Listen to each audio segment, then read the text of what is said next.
quelque chose d'étrange se produit lorsque nous cessons de répondre. Pas par orgueil, pas par stratégie, pas pour faire mal à notre tour. Simplement parce qu'un jour, quelque chose en nous se tait. Et ce silence qui nous semblait si fragile, si insuffisant, si peu glorieux, finit par produire un effet que nous n'avions pas prévu. Bonjour et merci d'être là, avec moi en ce moment. Installez-vous confortablement là où vous êtes. Vous n'avez rien à faire pendant les minutes qui viennent, sinon écouter, respirer et peut-être vous laisser accompagner. Nous allons parler ensemble d'une chose dont on parle peu parce qu'elle ne se voit pas, parce qu'elle ne fait pas de bruit justement. Nous allons parler de ce que votre silence provoque chez ceux qui vous ont blessé. C'est un sujet délicat, je le sais. Il touche à des endroits sensibles. Peut-être qu'en lisant ce thème, vous avez pensé immédiatement à une personne précise. Un visage est apparu, une voix, une scène peut-être ancienne, peut-être récente. Et c'est normal. Nous portons tous en nous des blessures qui n'ont pas reçu d'explication, des conversations qui se sont arrêtées net, des gens qui sont partis sans dire pourquoi, ou qui sont restés tout en nous faisant du mal. Et face à cela, beaucoup d'entre nous ont fini par choisir le silence. Non pas parce que c'était facile, mais parce qu'il ne restait plus rien d'autre à offrir. Je voudrais, dès le début, dissiper un malentendu. Quand je parle de silence, je ne parle pas de la vengeance déguisée. Je ne parle pas de cette punition froide que l'on inflige à l'autre en lui retirant nos mots pour le faire. Souffrir. Ce silence-là existe, oui, et il est lourd, et il abîme celui qui le pratique autant que celui qui le subit. Mais ce n'est pas de celui-là que nous allons parler aujourd'hui.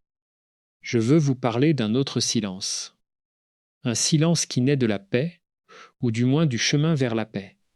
Un silence qui dit « Je n'ai plus besoin de me défendre devant toi ». Un silence qui dit « Je me retire ». Non pour te blesser, mais pour me protéger et pour me retrouver.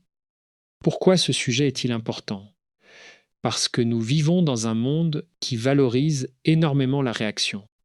On nous dit qu'il faut répondre, qu'il faut se défendre, qu'il faut avoir le dernier mot, qu'il faut montrer qu'on ne se laisse pas faire. Et il y a une part de vérité là-dedans, bien sûr. Savoir poser ses limites avec des mots est une compétence précieuse. Mais on oublie souvent qu'il existe une autre forme de force, plus discrète, plus intérieure. La force de celui qui choisit de ne plus entrer dans le jeu. La force de celui qui comprend que toutes les blessures ne se réparent pas dans la confrontation et que certaines portes, une fois fermées doucement, n'ont plus besoin d'être rouvertes pour qu'on s'explique encore et encore. Prenez un instant, juste un instant, pour repérer en vous l'endroit où ce sujet résonne. Peut-être que vous êtes encore dans la douleur vive. Peut-être que la blessure est ancienne, mais qu'elle se réveille parfois, comme une vieille articulation par temps humide. Peut-être au contraire que vous avez déjà fait une partie du chemin et que vous écoutez aujourd'hui pour mettre des mots sur ce que vous avez traversé. Où que vous en soyez, vous êtes au bon endroit. Il n'y a pas de bonne ou de mauvaise façon de vivre ces choses. Il y a seulement votre façon et elle mérite d'être accueillie avec douceur. Je vous propose de commencer par une question toute simple que je vous invite à laisser résonner sans y répondre tout de suite. Qu'avez-vous fait de votre douleur ces dernières années ? L'avez-vous crié ? L'avez-vous retenu ? L'avez-vous transformé en ressentiment, en tristesse, en fatigue ? Ou bien avez-vous trouvé à un moment ce passage étroit qui mène de la souffrance subie à une forme de calme reconquis ? Gardez cette question avec vous. Nous y reviendrons. Avant d'aller plus loin, je voudrais que nous nous mettions d'accord sur une chose. Quand on a été blessé, la première réaction, la plus humaine, la plus compréhensible, c'est de vouloir être compris par celui qui nous a fait mal. On rêve de cette scène où l'autre comprend enfin, où il dit « Tu as raison, je t'ai blessé, je suis désolé ». On attend ces mots parfois pendant des années. On les répète dans notre tête on imagine le dialogue, on prépare nos arguments. Et pendant tout ce temps, sans même nous en rendre compte, nous restons attachés à cette personne par un fil invisible, le fil de l'attente. Tant que nous attendons quelque chose de quelqu'un, nous ne sommes pas tout à fait libres. C'est ici que le silence commence à faire son travail. Pas comme une arme, mais comme un détachement. Le jour où l'on cesse d'attendre que l'autre reconnaisse sa faute, quelque chose se libère en nous. Et, paradoxalement, c'est souvent ce jour-là que l'autre commence à ressentir un changement. Tant que vous protestiez, tant que vous expliquiez, tant que vous vous battiez pour être entendu, l'autre pouvait continuer à vous voir comme un adversaire ou comme quelqu'un qu'on pouvait apaiser avec quelques mots et puis recommencer.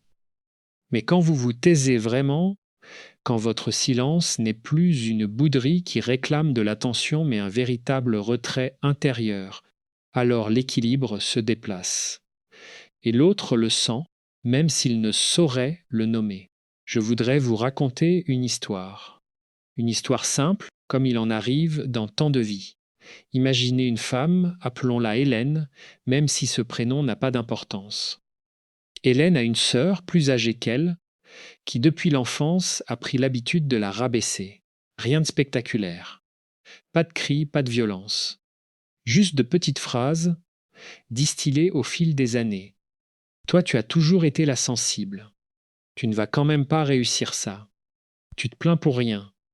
Des phrases qui, prises une par une, semblent presque anodines, mais qui, accumulées sur des décennies, finissent par construire une prison invisible. Hélène a longtemps réagi. Elle se défendait, elle expliquait, elle pleurait parfois, elle se mettait en colère d'autres fois. Et chaque réaction, curieusement, semblait nourrir le système.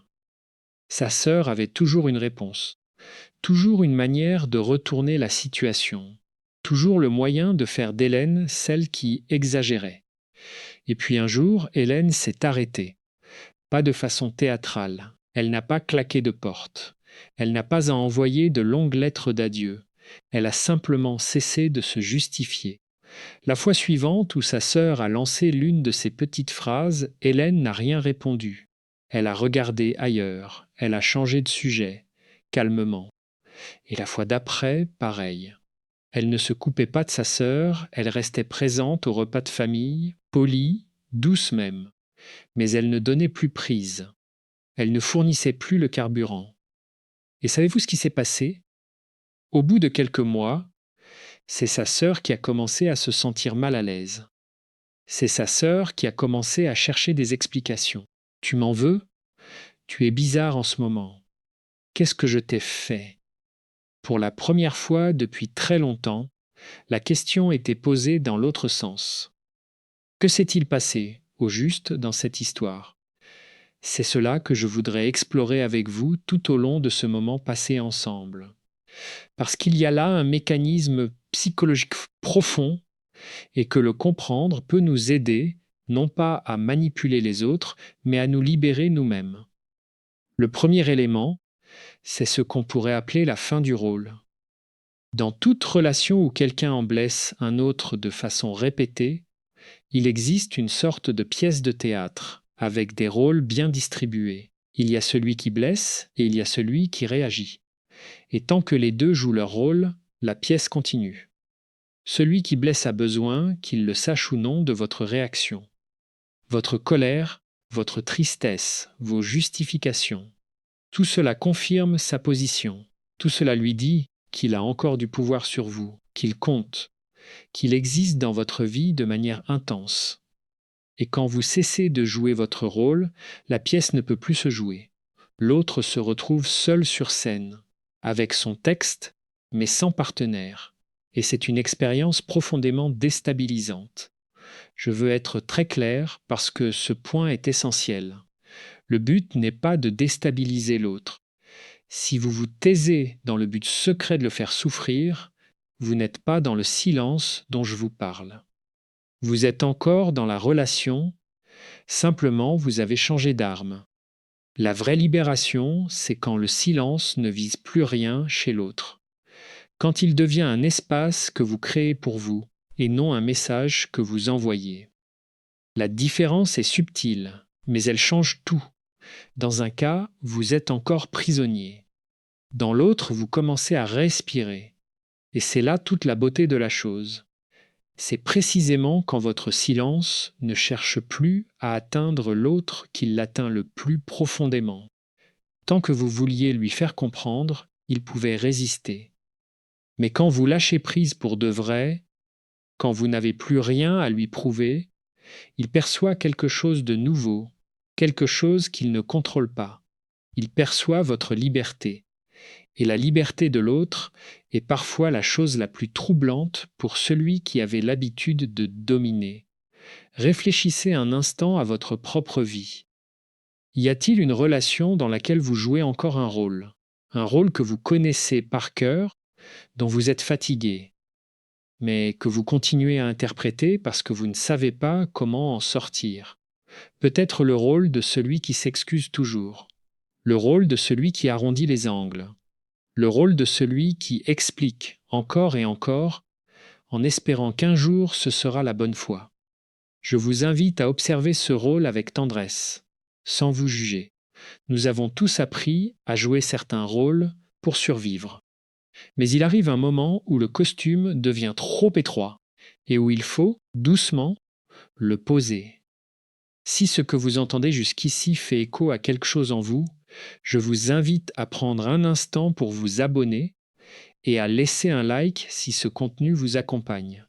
Cela me permet de continuer à partager ces réflexions et cela permet à d'autres personnes qui en ont peut-être besoin ce soir de les trouver à leur tour. Voilà. Et maintenant, reprenons doucement le fil. Je voudrais maintenant aborder un deuxième mécanisme, plus subtil encore, celui du miroir. Quand vous réagissez à quelqu'un qui vous blesse, vous lui offrez, sans le vouloir, une diversion. Tant que vous êtes occupé à vous défendre, l'autre n'a pas besoin de se regarder lui-même. Il peut concentrer toute son attention sur vous, sur vos défauts supposés, sur vos réactions excessives, sur votre caractère difficile. Vous devenez l'écran sur lequel il projette tout ce qu'il ne veut pas voir en lui. Et c'est très confortable pour lui. Tant que vous êtes là, à répondre, il n'a jamais affronté son propre reflet. Mais le silence change cela. Quand vous vous retirez, quand vous cessez de fournir matière à conflit, l'autre se retrouve face à un vide. Et dans ce vide, il n'y a plus de diversion possible. Il ne peut plus pointer du doigt vos réactions, puisqu'il n'y en a plus. Alors, peu à peu, parfois sans même s'en rendre compte, il commence à se retrouver face à lui-même. Le silence agit comme un miroir qu'on lui tend, non pas un miroir accusateur, un miroir simplement honnête, et c'est souvent une expérience que les gens qui blessent les autres évitent de toute leur force, car elle les oblige à voir des choses qu'ils préfèrent ignorer. Je pense à un homme, appelons-le Marc, qui était venu me parler de son père. Un père dur, exigeant, qui n'avait jamais eu un mot tendre.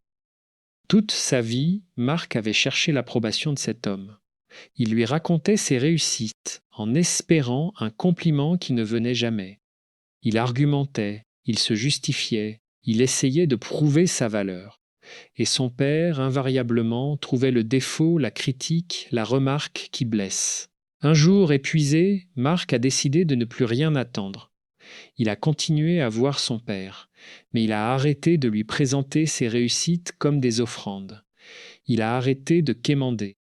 Il parlait d'autre chose, de la pluie, du jardin, de choses simples. Et il a observé. Et au fil des mois, il a vu son père changer, imperceptiblement. Un jour, ce vieil homme dur a dit, presque malgré lui, en regardant par la fenêtre, « Tu sais, je n'ai pas toujours su comment te parler. Ce n'étaient pas des excuses, ce n'était pas grand-chose, mais c'était énorme.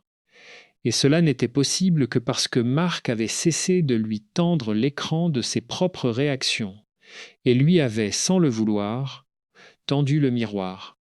Je sais que pour beaucoup d'entre vous, cette histoire peut sembler trop belle. Vous pensez peut-être, moi, j'ai essayé de me taire et l'autre n'a jamais rien compris. il a continué comme si de rien n'était. Et c'est une remarque juste, importante, que je ne veux surtout pas balayer, car il faut le dire clairement, le silence ne garantit pas que l'autre changera. Certaines personnes ne se regarderont jamais dans le miroir, quoi que vous fassiez. Certaines blessures resteront sans réponse, sans reconnaissance, sans réparation, et il serait malhonnête de vous promettre le contraire. Mais voici ce que je veux vous dire, et c'est peut-être le cœur de notre rencontre d'aujourd'hui. Même quand le silence ne change rien chez l'autre, il change tout en vous. C'est là sa vraie puissance. Pas dans son effet sur celui qui vous a blessé, mais dans son effet sur vous-même. Quand vous cessez de vous battre pour être reconnu par quelqu'un qui ne le fera jamais, vous récupérez une énergie immense. Une énergie que vous gaspillez depuis des mois, des années peut-être, dans une attente sans fin, et cette énergie, vous pouvez désormais la consacrer à votre propre vie, à vos propres joies, à votre propre reconstruction. Permettez-moi une métaphore. Imaginez que vous tenez fermement le bout d'une corde et qu'à l'autre bout, quelqu'un tire dans la direction opposée. Tant que vous tenez, il y a tension, il y a lutte, il y a effort. Vous êtes épuisé, vos mains sont brûlées par la corde, mais vous tenez parce que vous avez peur de ce qui se passera si vous lâchez. Le silence, ce n'est pas tirer plus fort. Le silence, c'est lâcher la corde. Et au début, on a peur de tomber. Mais souvent, on découvre qu'on était debout depuis le début et que c'est l'autre, à l'autre bout, qui tombe en arrière parce qu'il n'y a plus de résistance.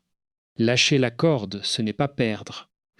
C'est cesser de jouer à un jeu que personne ne peut gagner. Prenons un moment pour respirer ensemble, là, maintenant. Vous n'avez rien à accomplir pendant que vous m'écoutez. Vous pouvez simplement laisser ces idées se déposer en vous, comme des feuilles qui tombent doucement sur l'eau. Certaines vous parleront, d'autres non, et c'est très bien ainsi. Gardez ce qui résonne, laissez passer le reste. Je voudrais maintenant que nous regardions de plus près ce qui se passe chez l'autre, chez celui qui vous a blessé, quand le silence s'installe. Non pas pour nourrir une quelconque satisfaction, mais pour mieux comprendre. Car comprendre, c'est déjà se libérer un peu. La première chose qui se produit, souvent, c'est la confusion. Celui qui blesse a généralement un schéma bien rodé.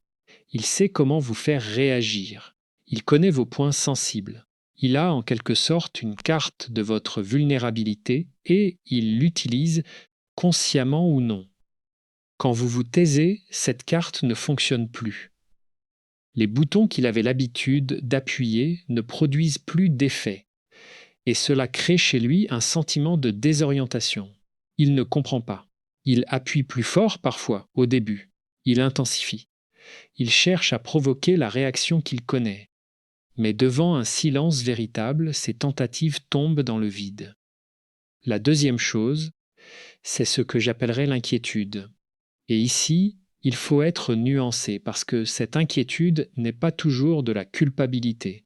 Souvent, c'est plutôt une inquiétude liée à la perte de contrôle.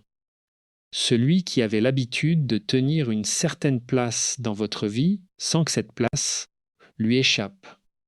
Et même s'il vous traitait mal, il tenait à cette place.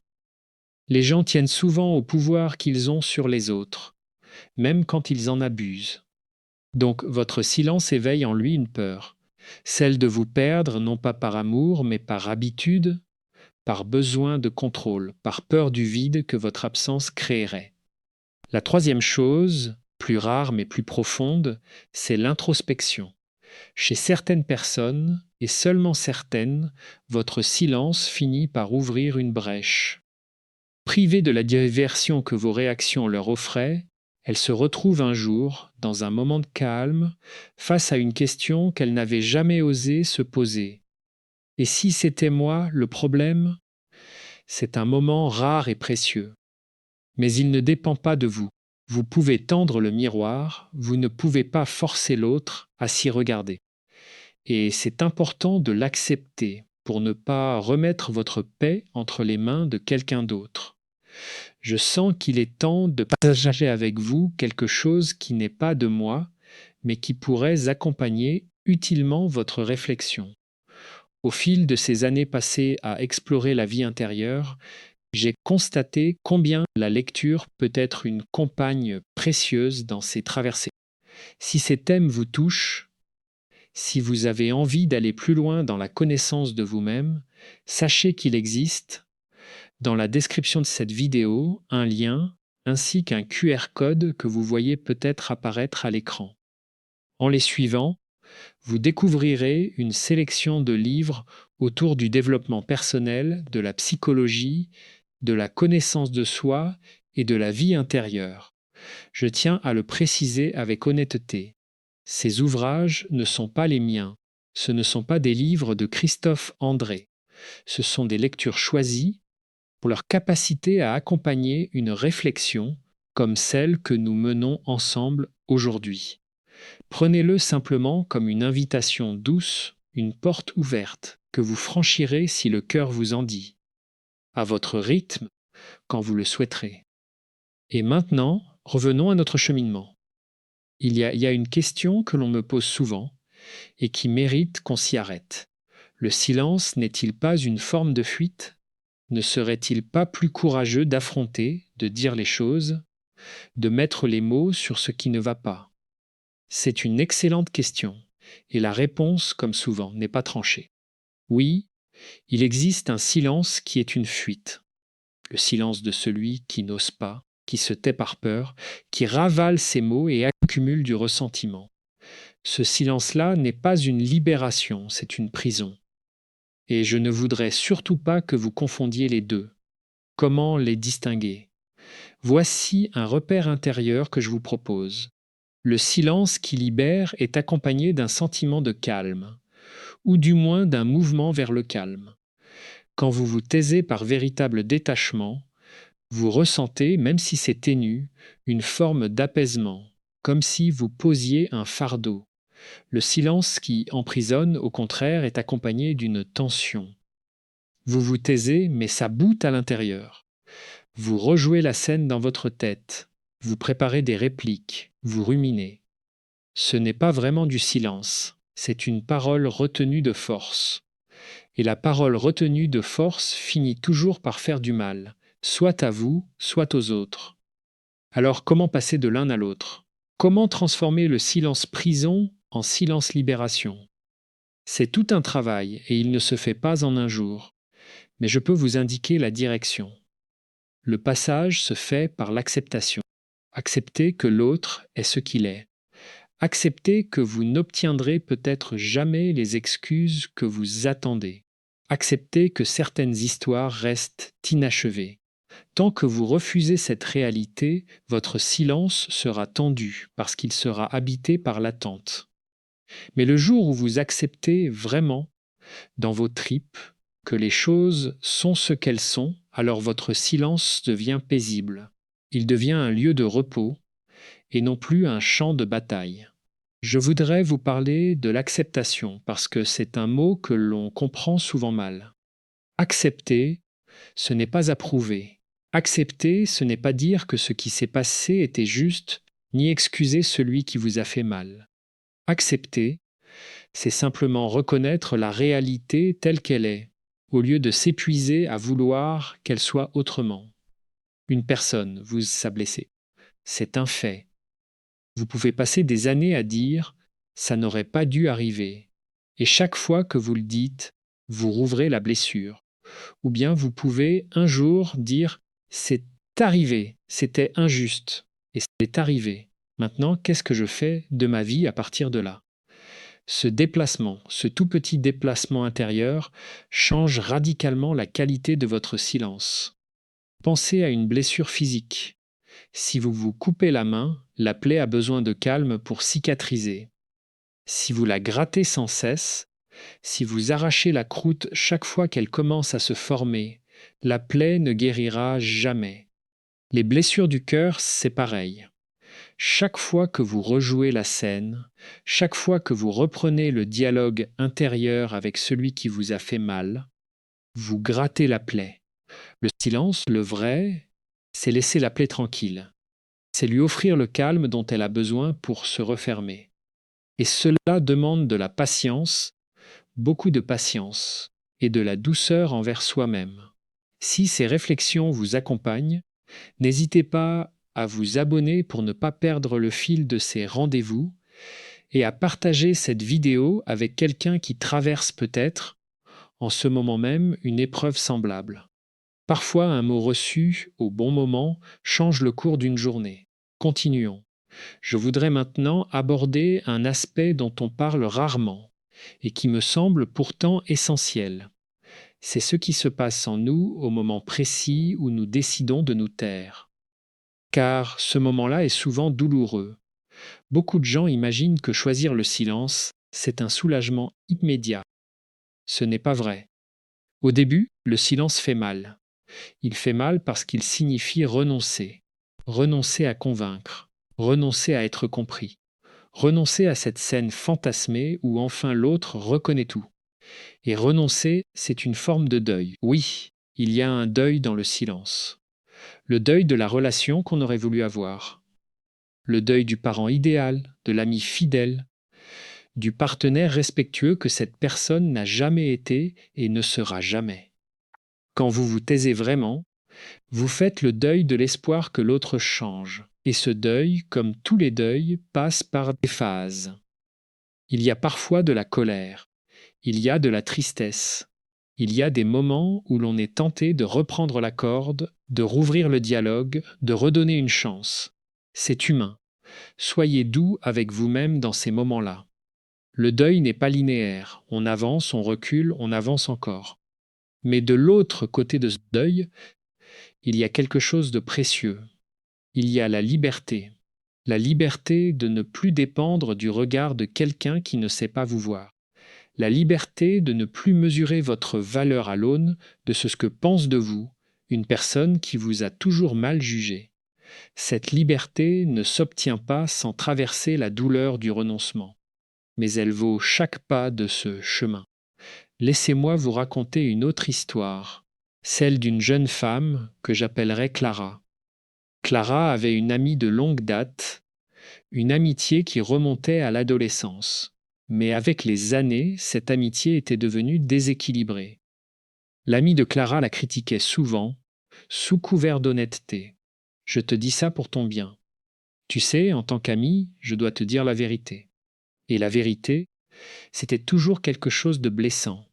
Clara passait beaucoup de temps à se justifier, à expliquer ses choix, à se défendre, et chaque fois, elle ressortait de ces conversations diminuées, fatiguée, avec le sentiment de ne jamais être à la hauteur.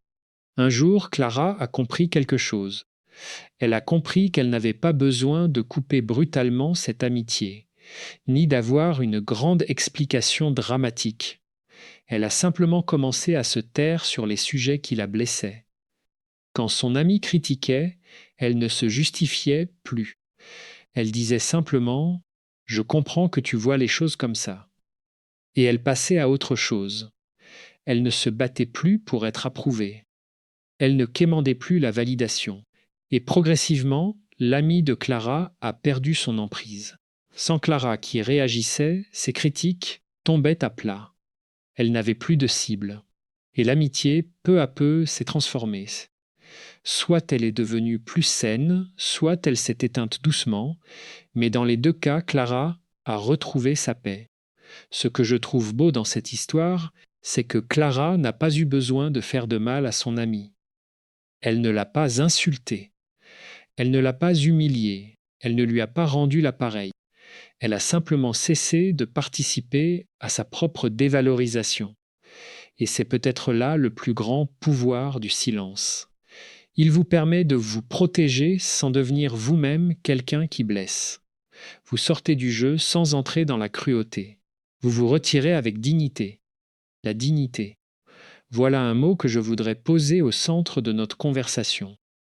Quand on nous blesse, il y a une tentation presque irrésistible de répondre sur le même terrain, de rendre coup pour coup, de faire à l'autre ce qu'il nous a fait. Et c'est compréhensible, c'est humain. Mais ce chemin-là nous transforme. À force de combattre un dragon, on risque de devenir un dragon soi-même. Le silence digne, lui, nous permet de rester fidèles à qui nous sommes. Il nous permet de dire « Tu m'as blessé, mais je ne deviendrai pas comme toi.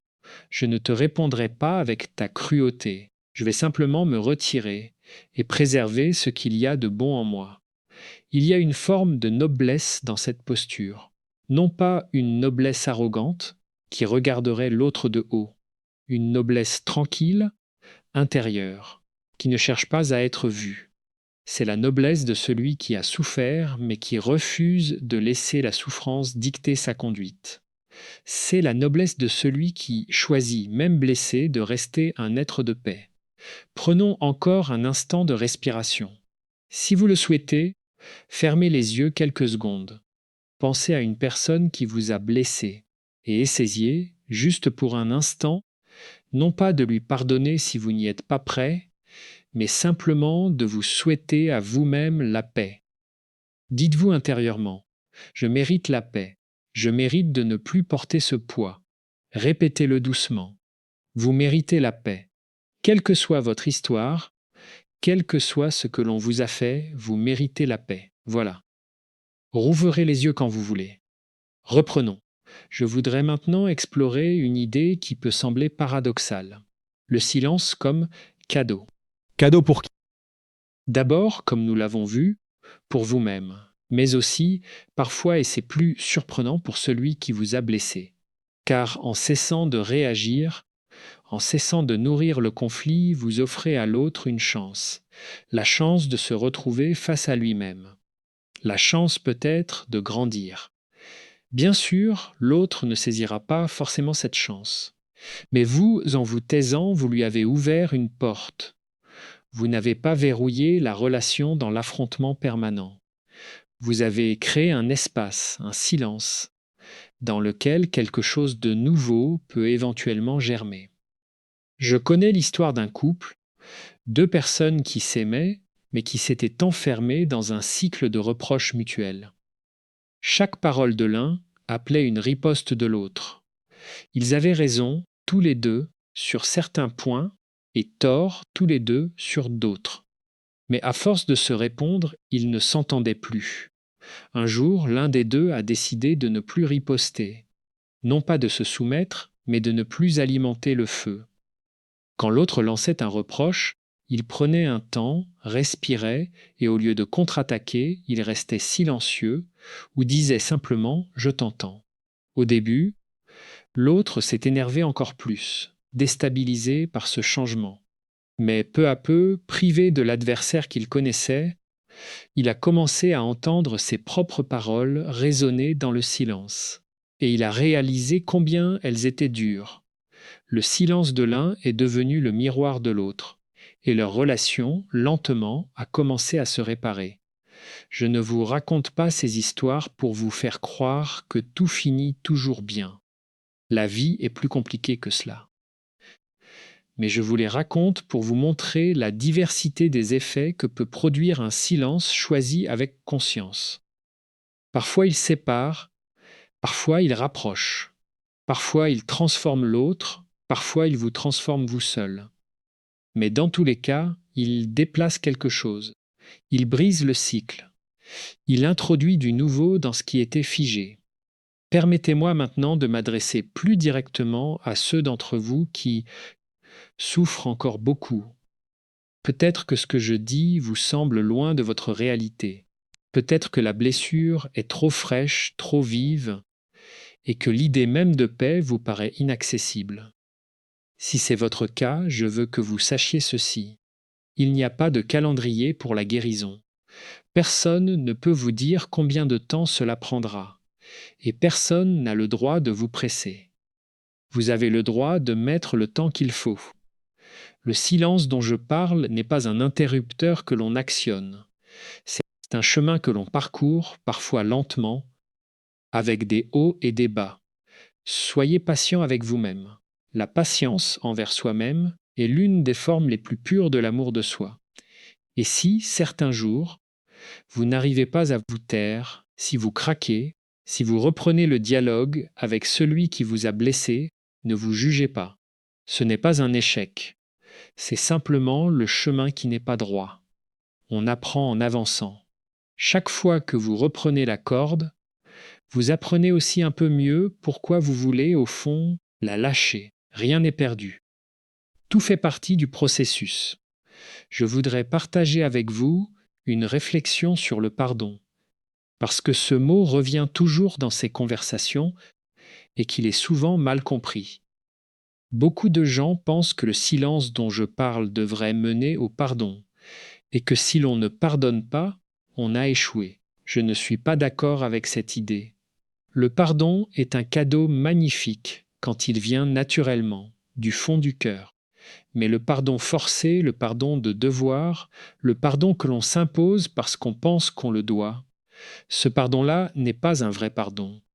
C'est une nouvelle forme de violence envers soi-même. Le silence dont je parle ne vous oblige pas à pardonner. Il vous demande seulement de lâcher prise. Et lâcher prise, ce n'est pas la même chose que pardonner. On peut lâcher prise sans pardonner. On peut dire « Je ne te pardonne pas, mais je ne veux plus que cette histoire occupe mon esprit. » Je te partir, non pas parce que tu le mérites, mais parce que moi, je mérite la paix. C'est une position parfaitement légitime. Et souvent, c'est de ce lâcher prise, vécu sans pression, que naît un jour, peut-être, longtemps après, un véritable pardon. Mais ce pardon-là ne se commande pas. Il vient quand il vient ou il ne vient pas, et c'est très bien dans les deux cas. Si ce contenu vous aide à cheminer, prenez un instant pour vous abonner et laisser un like. C'est un geste simple qui me permet de continuer à créer ces moments de réflexion et qui aide d'autres personnes à les découvrir. Merci d'être là fidèlement. Poursuivons notre route ensemble. Je voudrais maintenant nous tourner vers une question plus intime encore. Pourquoi avons-nous tant de mal à nous taire? Pourquoi est-ce si difficile, pour beaucoup d'entre nous, de ne pas réagir quand on nous blesse? La réponse touche à quelque chose de profond dans la nature humaine. Nous avons un besoin fondamental d'être reconnus, d'être vus, d'être validés dans notre expérience. Quand quelqu'un nous fait du mal et que nous ne réagissons pas, une partie de nous a peur que cela signifie que nous acceptons, que nous cautionnons, que nous nous effaçons. Nous confondons le silence avec la disparition. Mais ce sont deux choses très différentes. Se taire ne veut pas dire disparaître. Au contraire, le silence choisi est une présence intense. C'est une présence à soi-même. Quand je me tais face à quelqu'un qui me blesse, je ne disparais pas, je me recentre. Je dis « Mon attention ne t'appartient plus ». Je la reprends. Je la ramène vers moi, vers ce qui compte pour moi, vers ma propre vie. Ce n'est pas un effacement, c'est un retour à soi. Et il y a une grande différence entre les deux. Pensez à la différence entre une maison vide et une maison dont les volets sont simplement fermés. La maison vide est abandonnée, il n'y a personne, la ville a quitté. La maison aux volets fermés, elle, est pleine de vie à l'intérieur, mais elle a choisi de se protéger du regard extérieur. Le silence dont je parle, c'est la maison aux volets fermés. Vous êtes bien là, vivant, présent, intense. Vous avez simplement décidé que certaines personnes n'avaient plus accès à votre intérieur. Ce n'est pas de l'abandon, c'est de la protection. Et cette protection est légitime. Nous avons le droit de nous protéger. Nous n'avons pas l'obligation de laisser toutes les portes ouvertes à tout le monde, en permanence. Il y a des gens qui ont prouvé, par leurs actes répétés, qu'ils ne savaient pas entrer chez nous avec respect. À ceux-là, nous avons le droit de fermer les volets. Ce n'est pas de la dureté, c'est du discernement. C'est la sagesse de savoir à qui l'on ouvre et à qui l'on n'ouvre plus. Je voudrais aborder maintenant un point délicat mais important. Que faire quand la personne qui nous a blessés est quelqu'un dont nous ne pouvons pas nous éloigner complètement? Un membre de la famille proche, un collègue avec qui nous devons travailler, un parent d'un enfant que nous partageons. Dans ces situations, le silence total n'est pas toujours possible, ni même souhaitable. Comment faire alors? Dans ces cas-là, le silence intérieur devient plus important encore que le silence extérieur. Vous devrez peut-être continuer à parler à cette personne, à échanger des informations pratiques, à maintenir une forme de relation fonctionnelle. Mais vous pouvez choisir de vous taire sur l'essentiel, de ne plus livrer vos émotions profondes à quelqu'un qui les piétine, de garder pour vous ou pour des personnes de confiance ce qui est précieux et fragile en vous. Vous parlez de la logistique, des horaires, des choses pratiques, mais votre cœur, lui, vous le gardez. Vous ne le posez plus sur la table pour qu'il soit blessé encore. C'est une forme de silence plus subtile, plus exigeante, mais tout aussi libératrice. Elle consiste à donner à chaque personne le niveau d'accès qu'elle mérite. Aux personnes de confiance, vous ouvrez votre cœur. Aux personnes qui vous ont blessé de façon répétée, vous offrez une présence polie mais réservée. Vous ne leur donnez plus le pouvoir de vous atteindre en profondeur. Et cela aussi, c'est un silence. Le silence du cœur qui a appris à se protéger tout en restant présent dans le monde. Je sens que nous avons parcouru ensemble une bonne partie du chemin. Avant d'aller vers la dernière étape de notre réflexion, je voudrais vous proposer un petit exercice intérieur que vous pourrez refaire chez vous, à tête reposée. Pensez à une situation où vous avez réagi, où vous vous êtes justifié, où vous vous êtes battu pour être compris et où cela n'a rien donné. Revivez la scène instant. Et maintenant, imaginez la même scène, mais cette fois, vous ne réagissez pas. Vous restez calme, vous respirez, vous laissez les mots de l'autre passer sans les attraper. Imaginez ce que vous ressentiriez. Imaginez la sensation de ne plus avoir à porter le poids de la réaction. N'y a-t-il pas, dans cette image, une forme de soulagement? C'est vers ce soulagement que nous cheminons. Le silence, voyez-vous, n'est pas l'absence de quelque chose, c'est la présence d'autre chose. Quand vous cessez de remplir l'espace de réaction, de justification, de défense, vous laissez de la place pour autre chose, pour le calme, pour la réflexion, pour la vie. Combien d'espace dans nos vies est-il occupé par des conflits qui tournent en boucle? Combien d'heures passons-nous à rejouer des disputes, à préparer des arguments, à ruminer des injustices? Le silence libère tout cet espace. Et dans cet espace libéré, vous pouvez enfin respirer, créer, aimer, vivre. Il m'arrive de penser que notre attention est notre bien le plus précieux. C'est elle que nous donnons quand nous aimons quelqu'un. C'est elle que nous offrons quand nous écoutons un ami. Et c'est elle aussi que nous gaspillons quand nous restons obsédés par ceux qui nous ont fait du mal. Chaque pensée que vous consacrez à celui qui vous a blessé est une pensée que vous ne consacrez pas à ceux que vous aimez ou à vous-même.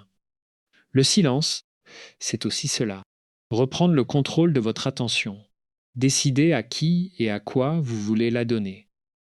Et il me semble qu'il y a, dans votre vie, des personnes et des projets bien plus dignes de votre attention que ceux qui vous ont fait souffrir. Reprenons une respiration tranquille. Nous approchons de la fin de notre cheminement et je voudrais que ces derniers moments soient doux, comme une lumière de fin de journée. Vous avez écouté, vous avez réfléchi, peut-être avez-vous reconnu votre propre histoire dans certaines des paroles que nous avons partagées. Quoi que vous emportiez de ce moment, je vous remercie de l'avoir vécu avec moi. Récapitulons ensemble ce que nous avons découvert. Nous avons vu que le silence, le vrai silence, n'est pas une arme ni une punition, mais un retrait intérieur, un retour à soi. Nous avons vu qu'il met fin au rôle que nous jouions dans la relation douloureuse, et qu'en cessant de réagir, nous retirons à l'autre le partenaire dont il avait besoin pour continuer le conflit. Nous avons vu que le silence agit comme un miroir qui renvoie parfois l'autre à lui-même, même si rien ne garantit qu'il s'y regardera. Nous avons compris que le silence change toujours quelque chose en nous, même quand il ne change rien chez l'autre, et que c'est là sa véritable puissance. Nous avons distingué le silence qui libère, accompagné de calme, du silence qui emprisonne, accompagné de tension, et nous avons vu que le passage de l'un à l'autre se fait par l'acceptation. Nous avons reconnu qu'il y a un deuil dans le silence, le deuil de la relation rêvée, et que ce deuil, comme tous les deuils, demande du temps et de la douceur. Nous avons parlé de dignité, de cette noblesse tranquille qui nous permet de nous protéger sans devenir cruel. Nous avons vu que le silence peut être un cadeau, pour nous d'abord, et parfois pour l'autre. Nous avons compris que lâcher prise n'est pas la même chose que pardonner, et que nous avons le droit de lâcher prise sans nous forcer à pardonner. Et nous avons vu enfin que se taire n'est pas disparaître, mais se recentrer, fermer les volets de notre maison intérieure, tout en restant pleinement vivant à l'intérieur. Si je devais ne garder qu'une seule idée de tout ce que nous avons partagé, ce serait celle-ci. Votre paix ne dépend pas de la reconnaissance de ceux qui vous ont blessé. Vous n'avez pas besoin d'excuses pour guérir. Vous n'avez pas besoin qu'ils comprennent pour avancer. Votre guérison vous appartient. Elle est entre vos mains et entre vos mains seulement. Et c'est au fond une magnifique nouvelle, parce que cela signifie que personne ne peut vous priver de votre paix sauf vous-même. Tant que vous attendiez quelque chose des autres, votre paix était leur otage. Le jour où vous cessez d'attendre, vous reprenez possession de votre propre vie. Je voudrais vous laisser avec une image pour finir. Imaginez un lac de montagne très tôt le matin. L'eau est parfaitement immobile, lisse comme un miroir. Et puis, quelqu'un lance une pierre. La surface se brouille, des cercles se forment, l'image se trouble. C'est ce qui se passe quand on nous blesse. Notre paix intérieure se trouble, des ondes de douleur et de colère se propagent. Mais que fait le lac ? Il ne court pas après la pierre. Il ne se met pas en colère contre celui qui l'a lancé. Il fait simplement ce qu'il sait faire. Il reste lui-même et peu à peu, dans le silence, sa surface redevient lisse. L'eau retrouve son calme, non pas en luttant, mais en revenant à sa nature profonde, qui est la tranquillité. Vous êtes ce lac. Les blessures sont les pierres. Vous ne pouvez pas toujours empêcher qu'on lance des pierres. Mais vous pouvez apprendre à revenir, encore et encore, à votre nature profonde, qui est la paix. Et le silence est le chemin de ce retour. Non pas un silence de mort, mais un silence vivant, profond, comme celui de l'eau qui retrouve son calme au lever du jour. Quoi que vous ayez vécu, quoi que l'on vous ait fait, je veux que vous sachiez que vous portez en vous cette capacité à retrouver le calme. Elle est là, intacte, sous les remous. Elle attend simplement que vous lui fassiez de la place. Et chaque fois que vous choisirez le silence plutôt que le combat stérile, chaque fois que vous lâcherez la corde plutôt que de tirer plus fort, vous ferez un pas de plus vers cette eau tranquille qui est votre véritable demeure. Soyez doux avec vous-même sur ce chemin. Il n'est pas droit, il n'est pas rapide, il n'est pas parfait, mais c'est votre chemin, et chaque pas compte. Le simple fait d'avoir écouté jusqu'ici, d'avoir pris ce temps pour réfléchir à votre vie intérieure, est déjà un pas. Un pas vers plus de paix, plus de liberté, plus de vous-même. Merci de m'avoir accompagné jusqu'ici. Si ce contenu vous a été utile, je vous invite à vous abonner et à le partager avec quelqu'un qui pourrait en avoir besoin. Parfois, les mots que nous recevons au bon moment deviennent une lumière dans une période sombre. Et vous pouvez être cette lumière pour quelqu'un simplement en partageant. Prenez soin de vous, prenez soin de votre silence, prenez soin de cette paix qui est en train de naître en vous. Nous nous retrouvons dans le prochain épisode.